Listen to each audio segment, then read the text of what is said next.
Instagram Traffic Tyrant Exclusive Report. Generate traffic using Instagram. Instagram is the golden child of social media. It's not spoken about as often in a digital marketing sense as the bigger, more established platforms. But this is just part of the reason why you should be marketing on Instagram. It should come as no surprise to you when I say that Facebook and Twitter are both saturated with advertising, and users have learned to turn out the constant noise businesses are making on those platforms. On the other hand, Instagram is a relatively new social platform. Only 36% of marketers have actually committed to the platform, resulting in an overall higher brand interaction. Generally, people have significant doubt that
the secrets of a successful post.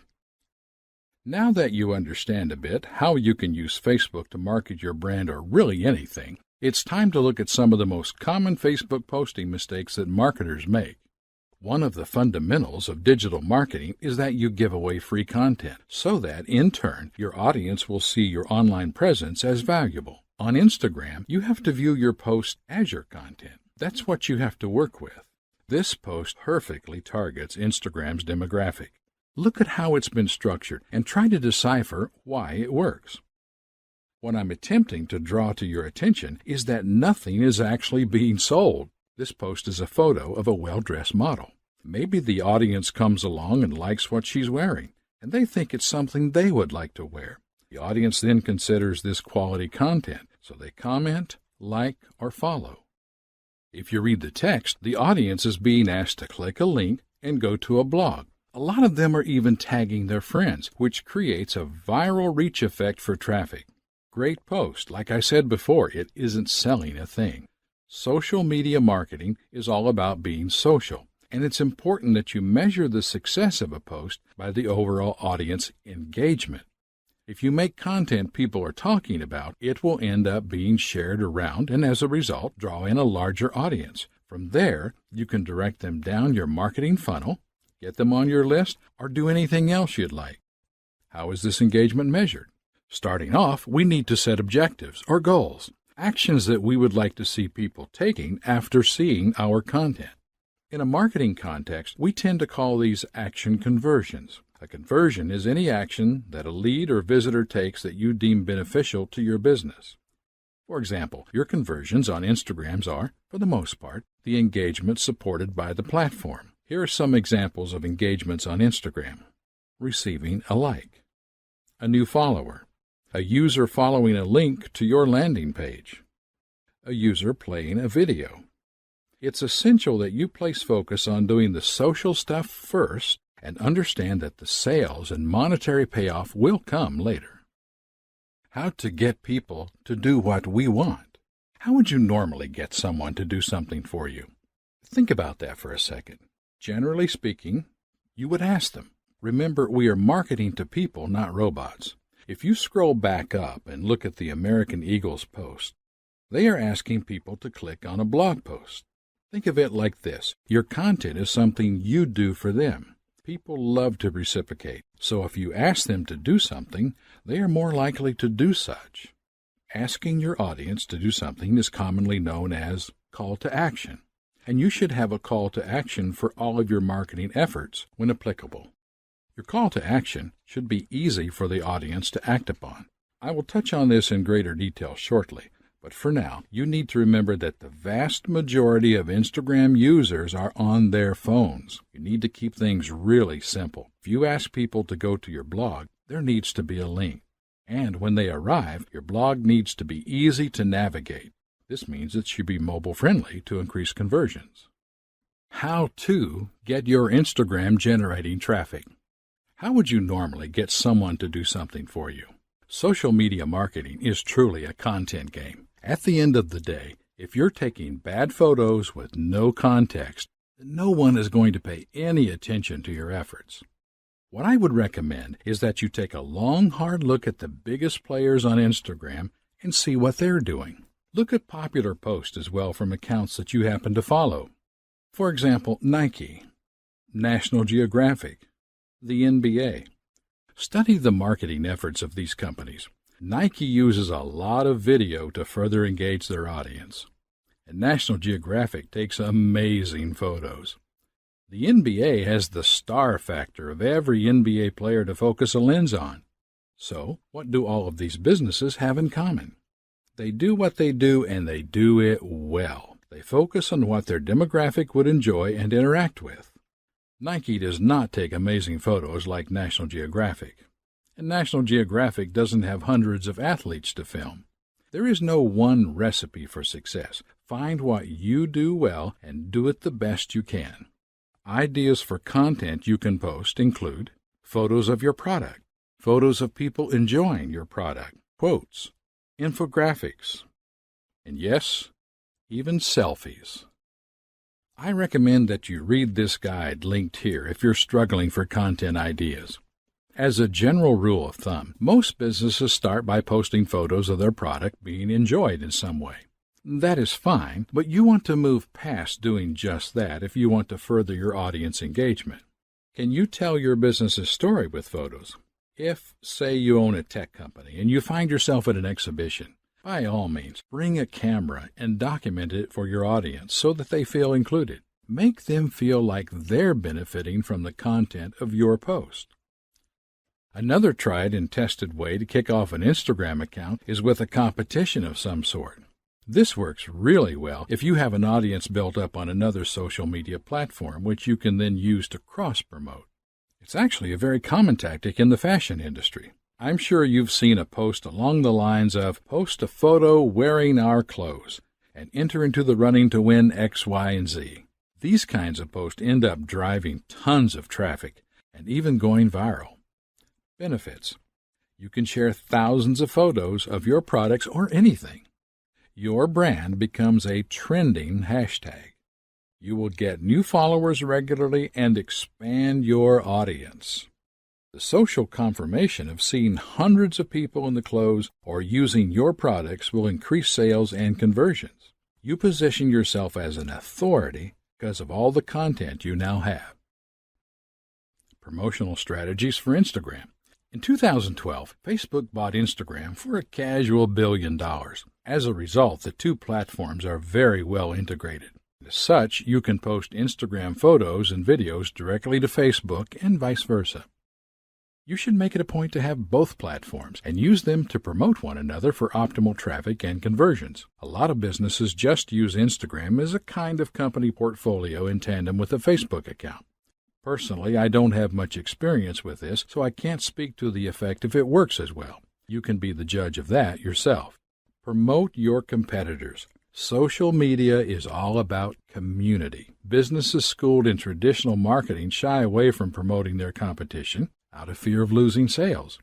I mean, this makes sense when you're trying to lure a handful of people into a brick-and-mortar store. But there are billions of people on the Internet. The customers you will gain far outweigh those which might spend money with your competitor.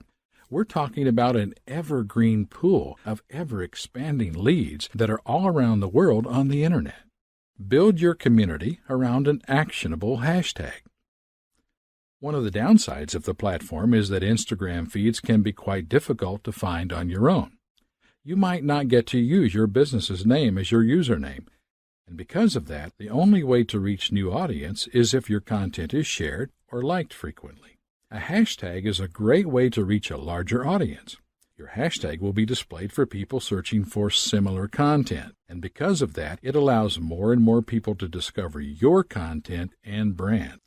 Businesses post hashtags around upcoming events and things they will know attract a lot of attention. Do some research on popular hashtags for your niche or market. As an example, these 4 hashtags are likely to attract the attention of people looking to eat in Austin, Texas.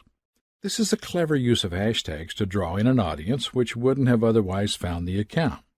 On the other hand, hashtags need to be in good taste and relevant to not just the subject matter of your content, but your brand as well. You might think that more hashtags translates to more traffic, but if people find their way to your feed through an irrelevant hashtag, they will quickly leave and never return. Because of that, it's not a good idea to flood a photo with all sorts of hashtags. I generally like to recommend using 2 to 7, and of course they should all be relevant to the content of the post. There's nothing that looks worse than an account you can see is stuffing hashtags into their post. It detracts from the message and the text as the caption. Try to avoid using this kind of practice at all costs.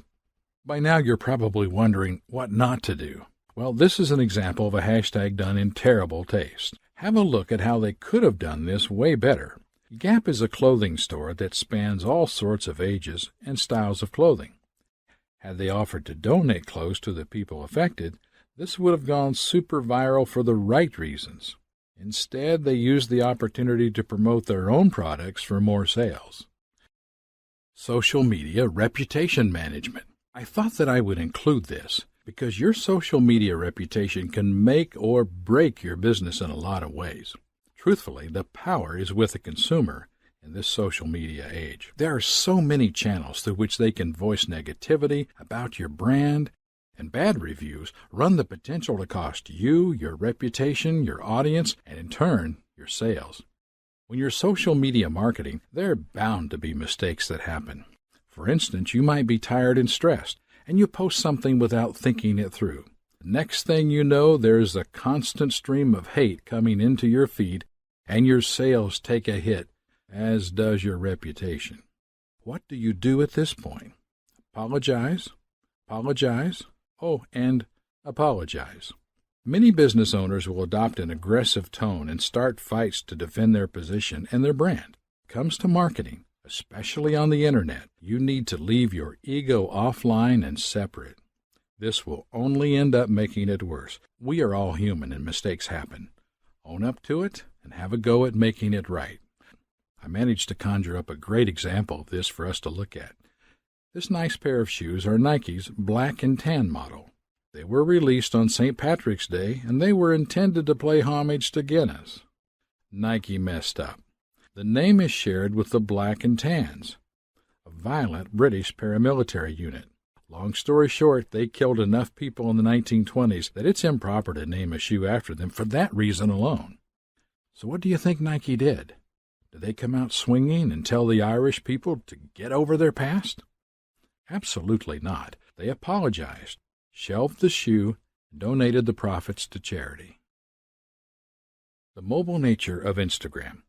In closing, we've now gone over in depth how you can position your business or brand as a valuable player on Instagram. You should now understand not only how to create valuable content, but also how to generate traffic and conversions with the platform. Instagram is first and foremost a mobile app. This represents a number of challenges that you have to consider at all times when marketing on the platform. If it can't be done with a thumb, it can't be done at all. You need to assume that the mobile user is the laziest human being on earth for the sake of benefiting both the viewer and your business. Instagram is optimized for the mobile device, and because of that, you need to think about every step of your buyer's journey, from viewing your post to where it may lead them. If your conversion is sending your audience to a blog, how optimized is that site for mobile devices? Is it going to look funky? Have you done the proper testing? All of these mobile sites have buttons on the top right side of the screen. But did you know the reason why? Well, the majority of people are right-handed, as statistics have proven. Any guesses as to why these clued-up companies would do a thing like that? They know the simple truth that you will lose sales if your site is not optimized for mobile devices at all, especially if you generate traffic through Instagram. Here's just a few other mobile device optimization considerations. Simple navigation. Minimize scrolling. Keep everything vertical. Hierarchy in menus. Back buttons. The world is increasingly mobile, and e-commerce is a billion-dollar industry which is constantly growing. Now, you might think I'm drifting from the subject, but Instagram will draw primarily mobile traffic, and you need to be aware of this and understand what it means for your marketing campaigns. Final thoughts. In closing, we've now gone over in depth how you can position your business or brand as a valuable player on Instagram. You should now understand not only how to create valuable content, but also how to generate traffic and conversions with the platform. As such, analytics are vital for tracking the buyer's journey. A massive advantage that digital marketing has over traditional marketing is that you can track a buyer every step of the way. If you follow the buyer's journey, you'll know exactly what to improve on and what areas to put more focus towards. In a nutshell, you need analytics if you want to market successfully online. Because you are using Instagram to generate traffic and market your brand, you need to ensure that the software you use can monitor mobile traffic. There are hundreds of products that will do this, and unfortunately, I am not going to recommend one over the other because I have no idea what you require for your business and your needs. I will, however, fully recommend that you take the time to do the research and invest in one. Finally, I hope this has helped you in some way with your digital marketing journey on the Instagram platform. Be sure to refer to this material again if you need to soak it up some more. Otherwise, the next step should be planning out your presence and your content for Instagram. Venture out and do some research on the popular accounts that are operating in the same market as you. Base your game plan on their positive results and always work to improve your campaigns by monitoring your own results.